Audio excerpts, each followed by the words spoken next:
Good morning, everyone. It's Sunday again, and it's Shirley. I'm back to wearing sweatshirts and turtlenecks again because it turned off really cold last night here in Illinois, in the United States. So it's supposed to be cold tonight too. It's discouraging because it is April, but May will warm up and it'll be nice. I mean, it was 80 degrees 2 days ago, right? Welcome to Illinois. Anyway, today I want to talk about the theory of structural dissociation. Now, this is going to require me to look at the screen on my computer because I want to read you what I wrote about it, so that I can discuss it a little bit afterwards. I've never done this before, reading off a screen while I'm trying to interact with you. So, wish me luck. Okay, I'm going to read this right quick and then I'll talk about it. The theory of structural dissociation. The leading theory of information of dissociative identity disorder is the theory of structural dissociation, postulated by, I'll probably mess up this name, Eilert Nagius, Bessel van der Kolk, and Kathy Steele. States that no one is born with an integrated personality. Instead, very young children have a loose collection of ego states for their different needs, such as attachment to the caregiver and feeding. Okay? It forms before the age of 6,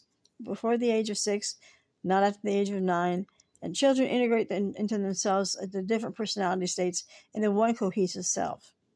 If you don't do that, then you have DID. Let's see, where was I? However, trauma interrupts the normal process of integration, leaving the child dissociated and unable to merge due to traumatic memories and learned action paths to respond to the trauma. The one coherent self cannot form when the child's caregivers are inconsistent and abusive. This failure to integrate in early childhood is the beginning of a person having alters and forming dissociative identity disorder.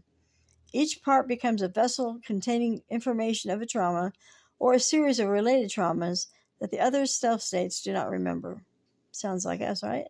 That's right, it does. The main or host personality is known as the apparently normal self. Remember that, apparently normal self or part.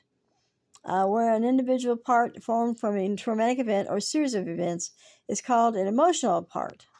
The alters are emotional parts. The host is the apparently normal part. We're the ones that apparently normal parts of the parts of us that deal with the world. It's like, they see us. They don't realize we have DID because the apparent normal part is out, taking care of things, paying the bills, making sure that the cat gets fed, things like that, And then there are emotional parts. That's the alters. They hold our emotions. They internalize. They have internalized beliefs. They exhibit avoidant behavior, things like that. But I thought that theory is very interesting. It explains a lot, doesn't it? I mean, there's other theories about how DID forms, but this is the main one that people work off of, therapists and such, at least the ones that believe in DID. There are some that do not, and I got that theory down here too, but I'm not going to read it. It's called the social cognitive model, where they believe that DID is caused by therapists who don't understand what they're doing, and that DID is not real, that it's a mental health disorder being formed by misinformed therapists implanting ideas in our heads. Of course, we don't believe that. I don't believe that about myself. I knew I had DID long before I met Paul. I didn't know I had a name. I didn't know the name of it, but I knew something wasn't right. So I guess the reason I brought it up is because I'm having so much trouble right now with I get these off so you can see the glare.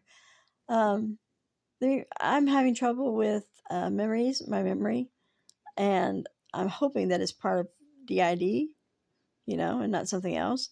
I am getting older, and I'm not old by any means, but I am getting older, and I'm hoping that my cognitive abilities are not going downhill, and that it's just DID messing with my head. Let's hope so, right?